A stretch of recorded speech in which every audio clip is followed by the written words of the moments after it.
በአደባባዩ ላይ የሚሰማው የከባድ ወታደራዊ ተሽከርካሪዎች ድምፅ መሬቱን ያንቀጠቅጠዋል። በሺዎች የሚቆጠሩ በልዩ ሁኔታ የሰለጠኑ ወታደሮች በአንድ እርምጃ በአንድ ልብ ሲራመዱ የሚያሳየው ትዕይንት ለማንም ታዛቢ ነፍስን የሚያስጨንቅና የዓለም ጂኦፖለቲካዊ ትኩሳት የሚያሳይ ነው። ይህ ተራ ወታደራዊ ሰልፍ አይደለም። ይህ አሜሪካንን እና አጋሯን ኢላማ ያደረገ የዓለማችን እጅግ አውዳሚ የሆነ የኒውክሌር ጦር መሳሪያዎች ያካተተ ግዙፍ የኃይል ማሳያ ነው። ከቅርብ ጊዜ ወዲያ የኢራን ዋነኛ ስትራቴጂ አጋር በመሆን የምትታወቀው ሀገር አዳዲስና እጅግ ዘመናዊ የሆኑ አህጉር አቋራጭ የኒውክሌር ሚሳኤሎች ለአደባባይ በማብቃት መላው ዓለምን በተለይም ምዕራባውያን አስጨንቃለች። ይህ ድርጊት የሚያስተላልፈው መልእክት ግልጽ ነው። ማንኛውም ጥቃት የመመከት ብቻ ሳይሆን ጠላቶችን ከማንነታቸው የማጥፋት አቅም ገንብተናል የሚል ነው። በዚህ ወታደራዊ ትዕይንት ላይ የታዩት ሀገር አቋራጭ ባላስቲክ ሚሳኤሎች በቴክኖሎጂ እጅግ የተራቀቁና በቀጥታ የአሜሪካን ዋና ከተማ ዋሽንግተን ጨምሮ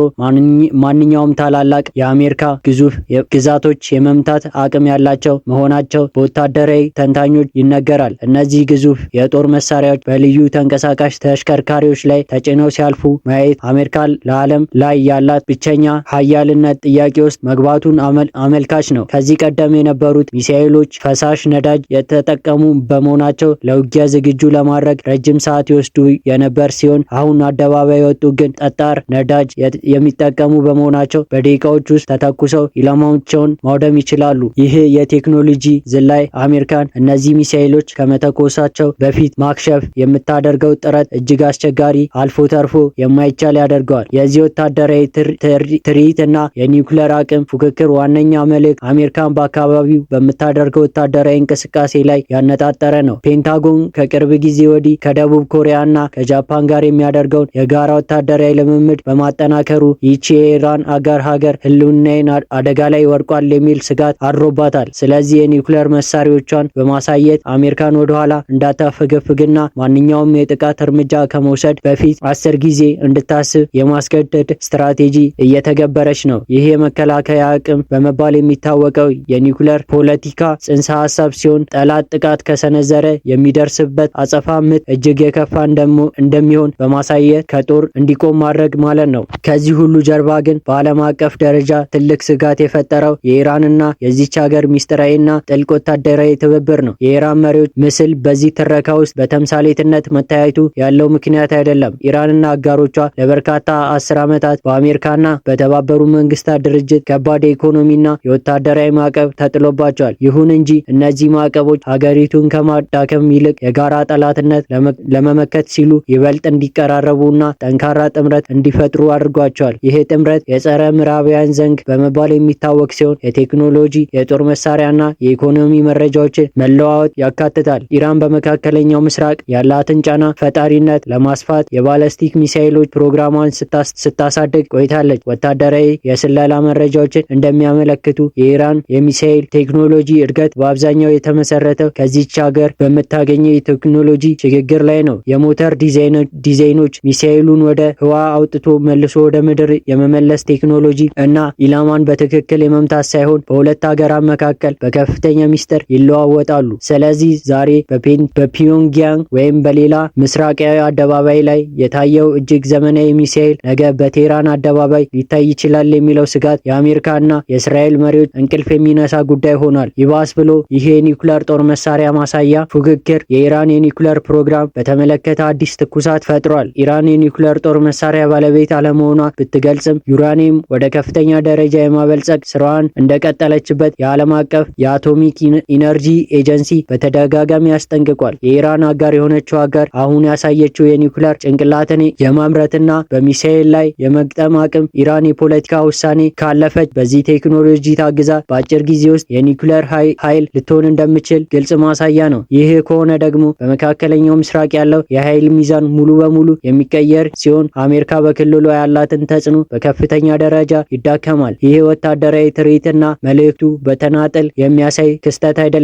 አሁን ዓለም ያለችበት አጠቃላይ የጂኦፖለቲካዊ ውጥረት የሚያንጸባርቅ ነው። ሩሲያ በዩክሬን ላይ የከፈተችው የጦርነት ዓለምን በሁለት ጎራ ከፍቷታል። አሜሪካና አውሮፓ ህብረት ዩክሬንን በጦር መሳሪያ ሲደግፉ፣ ሩሲያ ደግሞ ማዕቀብ ከተጣለባቸው ሀገራት ጋር ያላትን ወዳጅነት አጠናክራለች። በዚህ መሰረት ሩሲያ፣ ቻይና፣ ኢራንና ይቺ የኒውክሌር ባለቤት የሆነችው ሀገር አዲስ የኢኮኖሚና ወታደራዊ ወታደራዊ ብሎክ እየፈጠሩ ነው። ይህ ብሎክ በአሜሪካ የሚመራውን የዓለም ስርዓት ለመገዳደር ወደ ብዙ ሀያላን ስራን ለመቀየር እየተሰራ ይገኛል። በዚህ ምክንያት የአሜሪካ ስትራቴጂ በሶስት የተለያዩ ግንባሮች የሚመጣባቸውን ጫና መቋቋም ግድ ብሏቸዋል። በአውሮፓ የሩሲያ መግፋት፣ በእስያ ቻይናን እና የሰሜንን ኮሪያ ጥምረት መቋቋም፣ እንዲሁም በመካከለኛ ምስራቅ የኢራንና የፕሮክሲ ኃይሎችን ተጽዕኖ መቀነስ። ይህ አሜሪካን እንደ ሀገር የጦር አቅሟን እና የኢኮኖሚ ሀብቷን እጅግ በሚፈታተን ሁኔታ እንድበታተን አድርጓታል። የኢራን አጋር ሀገር ይህንን ክፍተትና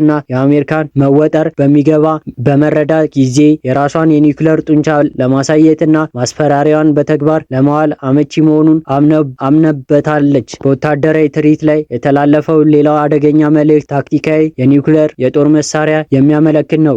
ከግዙፍ ሀገራት አቋራጭ ሚሳኤሎች በተጨማሪ የጦር ሜዳ ላይ አነስተኛ የፍንዳታ አቅም ያላቸው ነገር ግን ከፍተኛ ውድመት የሚያስከትሉ የኒውክሌር መሳሪያዎች ታይተዋል። ይህ ማለት ሀገሪቱ የኒውክሌር መሳሪያ የምታሳየው እንደ መጨረሻ አማራጭ የህልውና ማረጋገጫ ብቻ ሳይሆን በመደበኛ ጦርነት ውስጥ እንደ አንድ የውጊያ አካል አድርጋ ልትጠቀም እንደሚችል የሚያሳይ ይህ የአስተሳሰብ ለውጥ የዓለምን ደህንነት ወደ ባሰ አዘቅት ውስጥ የሚከት ነው። አሜሪካና አጋሮቿ በማንኛውም አነስተኛ ግጭት ውስጥ የኒውክሌር ጦር መሳሪያ ሊነስባቸው የሚችል ስጋት ይዘው እንደሚንቀሳቀሱ ያስገድዳቸዋል። የዚህ አይነቱ ኃይል ማሳያ በቀጠናው ባሉ የአሜሪካ አጋሮች ላይ የሚፈጥረው የስነ ልቦና ጫና በቀላሉ የሚታይ አይደለም። ደቡብ ኮሪያና ጃፓን ምንም እንኳን የራሳቸው ጠንካራ ኢኮኖሚና ዘመናዊ መከላከያ ቢኖራቸውም ከጎረቤታቸው የሚሰነዘርባቸውን የኒውክሌር ዛቻ ለመከላከል ሙሉ በሙሉ የተመኩት በአሜሪካ የኒውክሌር ጥላ ስር ነው። ነገር ግን ይህች የኢራን አጋር ሀገር በቀጥታ አሜሪካን የመምታት አቅም ስታሳድግ አሜሪካ ሲኦልን ወይም ቶኪዮን ለማዳን ስትል ዋሽንግተን ወይም ኒውዮርክን አደጋ ላይ ትጥላለች የሚለው ጥያቄ በአጋሮች ዘንድ በከፍተኛ ሁኔታ እየተነሳ ነው። ይህ የጥርጣሬ መንፈስ ደግሞ ደቡብ ኮሪያንና ጃፓንን የራሳቸው የኒውክሌር ጦር መሳሪያ እስከ ማልማል ሊያደርሳቸው ይችላል የሚሉ የፖለቲካ ተንታኞች ጥቂት አይደሉም። ይህ ደግሞ በእስያ አህጉር ከቁጥጥር ውጪ የሆነ የጦር መሳሪያ እሽቅድድም ይፈጥራል። በተመሳሳይ መልኩ የኢራን ይህም መሰል ወታደራዊ ድጋፍና ትብብር ማግኘት በእስራኤልና በአረብ ሀገራት ዘንድ ከፍተኛ ሽብር ፈጥሯል። እስራኤል የኢራንን የኒውክሌር ተቋማት ለማውደም በተጠንቀቅ በምትቆምበት በዚህ ወቅት ኢራን ከቅርብ አጋሮቿ የምታገኘው የባለስቲክ ሚሳኤል ቴክኖሎጂ እና የከርሰ ምድር ሚሳኤል ማስወንጨፊያ ግንባታ እውቀት ማንኛውም የእስራኤል የቅድመ መከላከያ ጥቃት ከንቱ ሊያደርገው ይችላል። አጋር ሀገሪቱ በወታደራዊ ሰልፍ ላይ ያሳየችው የከርሰ ምድር ባቡር ላይ የተተከሉ የሚሳኤል ማስወንጨፊያዎች ቴክኖሎጂ ሚሳኤሎች ከጠላት የስለላ ሳተላይቶች በመንጠቅ በማንኛውም ጊዜ እና ቦታ ድንገተኛ ጥቃት ለመሰንዘር የሚያስችል ነው። ይህ ቴክኖሎጂ ወደ ኢራን ከገባ የመካከለኛው ምስራቅ ቀውስ ወደ አስፈሪ የጥፋት ደረጃ ሊደርስ ይችላል። አሜሪካ ለዚህ የኃይል ማሳያና የቴክኖሎጂ ፉክክር የምትሰጠው ምላሽ እጅግ ውስብስብ ነው። በነባሩ ዲፕሎማሲ አካሄድ ተጨማሪ የኢኮኖሚ ማዕቀቦች መጣል አንዱ አማራጭ ነው። ነገር ግን ቀደም ሲል እንደተገለጸው እነዚህ ሀገራት ከዓለም አቀፍ ፋይናንስ ስርዓት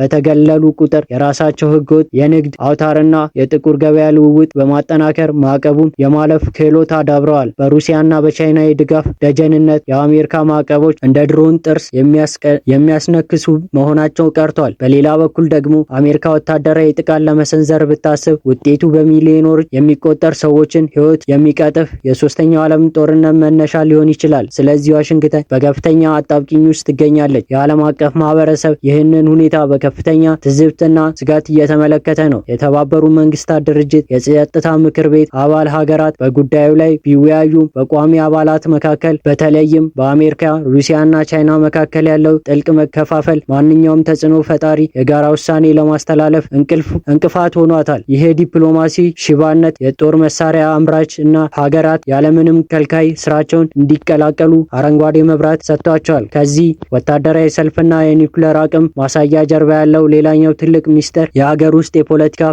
ፍጆታ ነው። ማዕቀብ በተጣለባቸው ሀገራት ውስጥ ያለው የህዝብ ኑሮ እጅግ አስቸጋሪና በድህነት የተሞላ ነው። መሪዎች የህዝቡን ብሶትና የኢኮኖሚ ውድቀት ለመሸፈን የውጭ ጠላት እንደ ዋነኛ የችግሮቻቸው ምንጭ አድርገው ይስላሉ። እንዲሁም እንዲህ ያሉ ግዙፍ እና አስደናቂ ወታደራዊ ትርኢቶች በህዝቡ ዘንድ የብሔርተኝነት ስሜት እንዲቀጣጠል ሀገራቸው ታላቅና ሀያል እንደሆነች እንዲሰማቸው ለማድረግና መሪዎች ዙሪያቸውን እንዲሰለፉ ለማድረግ ታስበው የሚዘጋጁ የፕሮፓጋንዳ ማሽኖች ናቸው። የኒውክሌር መሳሪያዎች በአደባባይ ሲያልፉ የሚያሳየው የህዝብ የደስታና የድጋፍ ስሜት የዚህ ፕሮፓጋንዳ ስራ ስኬት ማሳያ ናቸው።